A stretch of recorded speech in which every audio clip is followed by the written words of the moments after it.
మందకృష్ణ మాదేవ్ గారికి నా నమస్కారాలు తెలియజేస్తున్నాను. తోటి కండరక్షణ అందరికీ కూడా నమస్కారాలు. ప్రభుత్వాన్ని ఒక 15,000 రూపాయలు మాకు కేర్ టేకర్ అలవెన్స్ గా ఇవ్వడం వల్ల మేము జీవించి ఉంటాము. అది చూసి నేను నమ్మినాను. మీ మీద మస్తు ఓపెన్ 100% నాకు ఓపెన్. అది మానసికంగా మాకు చాలా వేదన కలిగిస్తుంది. మీరు ఇచ్చే 4,000 పెన్షన్ అది మా ఇద్దరు ఖర్చులే సరిపోతుంది. మాకు వచ్చే వ్యాధులు ఉంటాయి కూర్చుండడం వల్ల, వాటికి అసలు సరిపోతుంది. మా పనులు మేము చేసుకోవడానికి చాలా కష్టంగా ఉంటుంది. కాబట్టి ఈ పెన్షన్ అనేది మామూలు పెన్షన్ అనేది మాకు సరిపోదు. కాబట్టి మాకు ఈ 15,000 కేర్ అలవెన్స్ నాకు చాలా ఇబ్బంది అవుతుంది. నా వల్ల చాలా మందికి ఇబ్బంది అవుతుంది. అయితే నాకు అందరికీ 15,000 రావాలని నేను కోరుకుంటున్నాను. సవాళ్ళ బతకాలని కష్టంగా ఎట్లా బతుకుతున్నా ఎట్లా చేస్తున్నా కానీ తెలియదు. బ్రతకాల కూడా అర్థం కాదు. ఈ బతికి ఎందుకు కూడా ఒకసారి అర్థం కాదు. నేను చూడాల్సిన పేరెంట్స్ నాకు వాళ్ళు సపోర్ట్ చేయకుండా, నేను వాళ్ళకి సపోర్ట్ చేయకుండా, నేను నాకున్న పిల్లలని చదివి చూడకుండా ఇలాంటి దౌర్భాగ్యమైన పరిస్థితిని చేయకపోతే మేము తలైపోతున్నాం. మాకు కావాల్సిన పెన్షన్ కూడా అది కొద్ది పెన్షన్, దానికోసం ఒక నెల వస్తే ఇంకో నెల వల్ల దాకా ఎదురు చూడడం, సరిపడిన పెన్షన్ మీద ఆధారపడి ఇప్పుడున్న రోజుల్లో మేము బతకలేకపోతున్నాం. मेडिसिन भी चाहिए और मुझे केयर भी चाहिए, मुझे करना कई जगह है। इस बात से देखिए, अब दवा से देखिए, अब आप से दिखा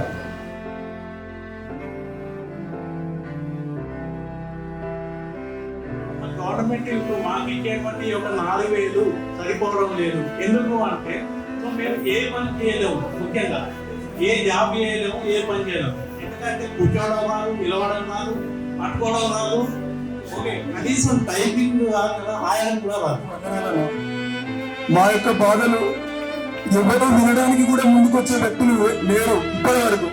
కానీ ఇలాంటి పరిస్థితుల్లో మా తమ్ముడు లాంటి వాళ్ళ బాధలందరూ వినడానికి వచ్చిన మీకు శతకోటి వందనాలన్నా.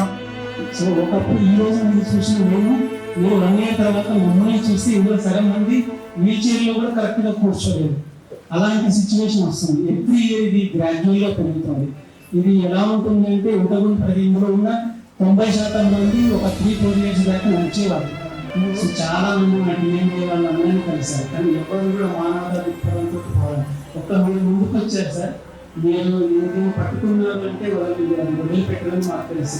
అందుకే కరెంటు పట్టుకోలేని పరిస్థితి అన్నది ఈ ఖచ్చితంగా ఇది ముందుకు తీసుకెళ్ళి మీ ద్వారా మీరు అనుకుంటే ఖచ్చితంగా చేస్తారని అందరూ ఉన్నారన్న బయట మీరు చేయగలుగుతారు, చేపిస్తారని మా అంతమంది కోసం ఖచ్చితంగా మా 15,000 పెన్షన్లు ఏమంటారా మా వీడియో చూసిన వాళ్ళు జనాలందరూ ప్రతి ఒక్కరు ఈ వీడియో పేరు అందరికి చెప్తున్నా, అందరికి షేర్ చేసే విధంగా ఖచ్చితంగా బయటికి పోవాలి, అందరికి మా పెన్షన్ వచ్చేటట్టు చేస్తారని కోరుతున్నాను.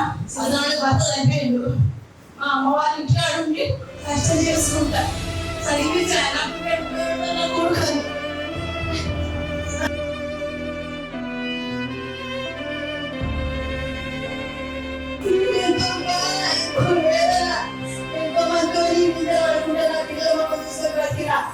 నా పిల్లల గురించి బతికేదాన్ని కాదు నిజానికి. ఒక్కొక్కసారి లేవలేక మేము కష్టపడుతున్నాం, మీరు కష్టాన్ని చూడాలని మేము అడుగుతున్నాం సార్. ఆ కష్టాలను మేము చూస్తున్నామే కాదు, ప్రతి ఒక్కరు వేలాది మంది చూస్తున్నారు సార్ ఆ కష్టాలని. ఆ కష్టాలని మా తరఫున మీరు వెళ్ళండి సార్, ప్లీజ్ సార్. మీరు వేడుకుంటున్నారు సార్, ప్లీజ్.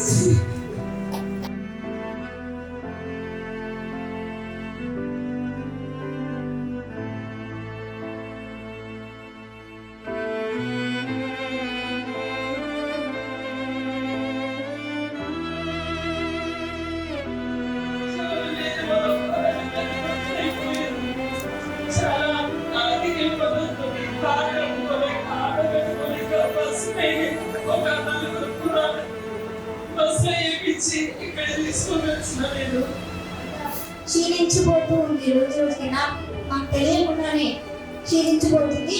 నేను ఇప్పుడు ఏ జాబ్ చేయలేకపోతున్నా. ఈ డిసీజ్ కి నేను గురి కావడం వల్ల చాలా మెంటల్గా కూడా చాలా డిప్రెషన్కి గురవుతున్నాను. రేవంత్ సార్ కనుక చేతులు వేస్తాను, రేవంత్ సార్ వ్యవస్థ పెట్టి మాలాంటి ఇంకా పెళ్లి కానోళ్ళు ఉన్నారు, వాళ్ళ అబ్బాయిల మీద ఆధారపడ్డోళ్ళు ఉన్నారు, నాకున్నారు, నా పిల్లలను నా భార్యను చూసుకోవడానికి ఒక సపోర్ట్ చేయబడని ఈ కృష్ణన్న గారిని కోరుకుంటున్నా సార్. ఆధారపడి జీవించే జీవనశైలి అమ్మలేదు వెళ్ళదు, నాన్నలేంది వెళ్ళదు, లేకపోతే ఇంకా తమ్ముడు కానీ లేకపోతే అమ్మ కానీ ఇంకా ఎవరు లేని కూడా మన జీవితం కనీసం అట్లీస్ట్ టెన్షన్ కూడా ఇప్పుడు ఎట్లా అంటే వాళ్ళ లైఫ్ కొంచెం బెటర్ కావాలి, బ్రతకాలి, అందులో బయటికి వెళ్ళాలి అన్న చిన్న కోరిక కృష్ణ. అది మీరు చేయగలుగుతారు, ఆల్రెడీ ఏదో చేసిండ్రు.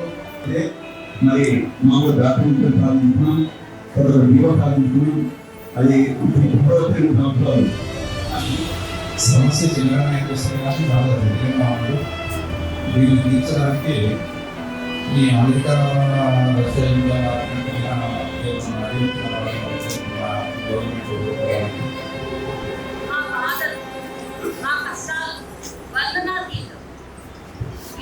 బాధ ఏ జీవికి కూడా రాకూడదని కోరుకుంటాను. అసలు మేము వెళ్ళలేము. మేము ప్రాణం ఉన్న కఠిన శిలను అదులుకుంది ఒక్కటే, అది మా కళ్ళల్లో కన్నీరే. ఇది ఏ జన్మ పాపము లేక ఏ దేవుని శాపము, సృష్టిలోని లోపము లేక బ్రహ్మ విసుగు ఫలితము. వాళ్ళు కూడా రిపోర్ట్స్ ఇస్తానని చెప్పారండి. దాన్ని కూడా పెద్ద ఎత్తున చేసేట్టుగా ప్రయత్నం చేస్తే చాలా బాగుంటుంది. ఈ ప్రాంతం మన తెలంగాణతో పాటు మిగతా స్టేట్స్ లో కూడా ఉండటం వల్ల నేను భారత్ ఇండియా ఫౌండేషన్ అని చెప్పి దేశం మొత్తాన్ని కవర్ చేసేటట్టుగా ప్లాన్ చేసిందండి. 4-5 స్టేట్స్ నుంచి కూడా తీసుకొని వచ్చాము. అది ముందు మరొక విధానం. మహాగజాలకు మద్దతుగా ఈరోజు పిఎంఏ రాష్ట్ర సదస్సు పెట్టడం జిల్లాలో ప్రవేశించి స్వాగతిస్తుంది. వీరేంద్ర మాత్రమే రమ్మని చెప్పాను. కానీ ఈరోజే ఎందుకు అందరికీ కష్టంగా రమ్మని చెప్పామంటే ఇది మనం చూసినాక మాకు ఒక ఆశ వచ్చింది. 2017 నుంచి చాలా మంది చాలా గవర్నమెంట్స్కి రిప్రజెంటేషన్ ఇచ్చాము, మంత్రులు ఇచ్చాము, అధికారులు ఇచ్చాము. అందరూ ఫోటో తీసుకున్నారు కానీ ఇవాళ కూడా మా గురించి ప్రోగ్రామ్ కానీ ఈవెంట్ కానీ మీడియా ముందు మాట్లాడతారు. ఫస్ట్ మీరు మా గురించి మాట్లాడే ఈవెంట్ వీడియో కానీ మాకు ఒక ఆశ వచ్చింది.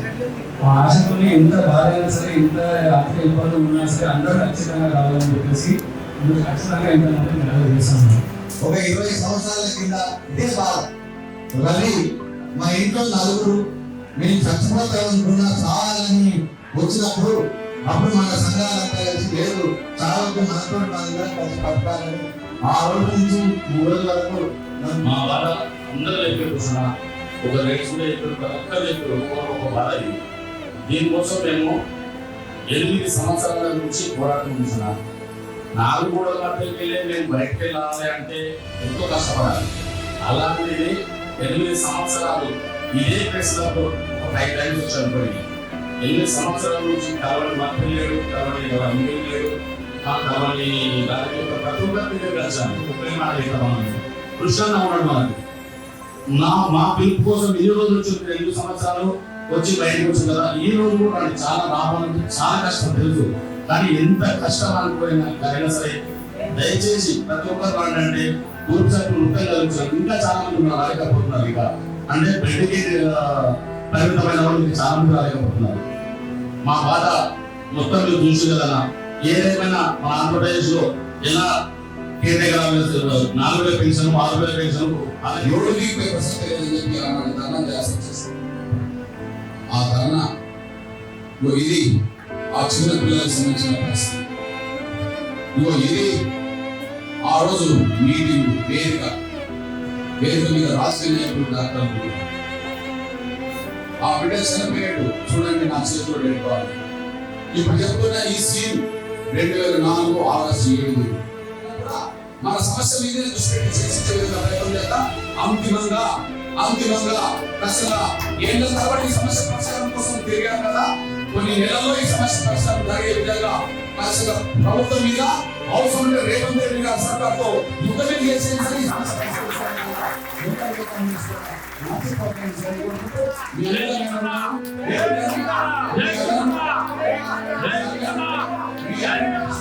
మర్చిపోదలసిన కోరుకుంటూ అన్న ఇన్నాళ్ళు మీరు ఎట్లా వచ్చారు కనుక ఇన్ని సందర్భాలు వచ్చిపోయారు కనుక ఒకసారి ఆగస్టు 13 తారీఖు నాడు అన్న మా భవిష్యత్తు కోసం మా బాబు కోసమే మేము వస్తామన్నా అంటే వాళ్ళు ఒకసారి ఆత్మసాక్షిగా వీలైతే మేము చెబుతుంది ఒకసారి సంఘంగా ప్రదర్శించాల్సిందిగా మీ బాధలు అసలు అర్థం చేసుకునే వ్యక్తిగా మీ కోరికలను